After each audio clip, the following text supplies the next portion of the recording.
আওয়ামী লীগ সাধারণ সম্পাদক ওবায়দুল কাদের অভিযোগ করেছেন, প্রস্তাবিত বাজেট নিয়ে সিপিডি সহ অর্থনীতিবিদরা বিএনপির সুরে কথা বলছেন।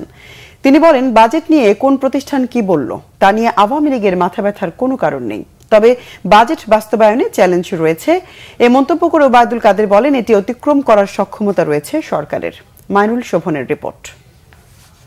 এই বাজেটের মূল 2024-25 অর্থবছরের প্রস্তাবিত বাজেট নিয়ে আনুষ্ঠানিক প্রতিক্রিয়া জানাতে সংবাদ সম্মেলনের আয়োজন করে ক্ষমতাসীন দল। এতে আওয়ামী লীগ সাধারণ সম্পাদক ওবায়দুল কাদের দাবি করেন, 2009 সালে ক্ষমতায় আসীন হয়ে 2 বছরের মধ্যেই মূল্যস্ফীতি দমন করেছিল আওয়ামী লীগ। এরই ধারাবাহিকতায় এবারে প্রস্তাবিত বাজেটের মূল লক্ষ্য মূল্যস্ফীতি নিয়ন্ত্রণ ও অর্থনৈতিক সংকট দূর করা। কালো টাকা সাদা করার সুযোগের বিষয়ে বিভিন্ন মহলের সমালোচনার জবাব দেন ওবায়দুল কাদের। বলেন, এর ফলে ব্যাংকিং খাতে অর্থ প্রবাহ বাড়বে, এটির সুযোগে দুর্নীতি বাড়ার সম্ভাবনাও নাকচ করে দেন তিনি। অনেকের হাতে গোপন টাকা উদ্ধার করতে বাজেটে কালো টাকা সাদা করার সুযোগ আছে। এই সুযোগ দানের মাধ্যমে অর্থ উপার্জনের ক্ষেত্রে অন্যায় অবৈধ কাজের শাস্তি মওকুফের সুযোগ।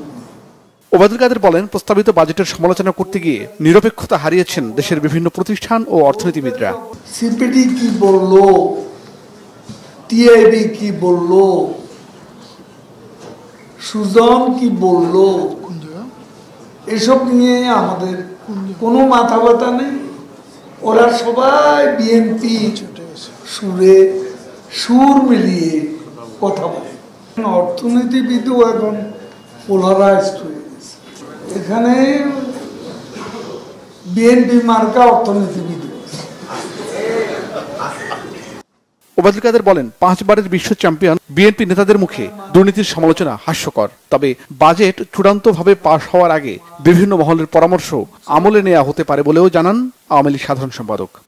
একটা চ্যালেঞ্জ আছে, সেটা হলো বাস্তবায়নের চ্যালেঞ্জ আমরা স্বীকার করি, এবং বাস্তবায়নের চ্যালেঞ্জ অতিক্রম করার জন্য সরকার এরই মধ্যে কাজ শুরু করেছে।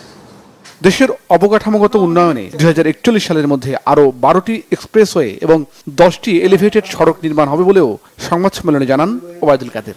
উপ-আঞ্চলিক করিডোরে। মাইনুল শোভন, বাংলা ভিশন, ঢাকা।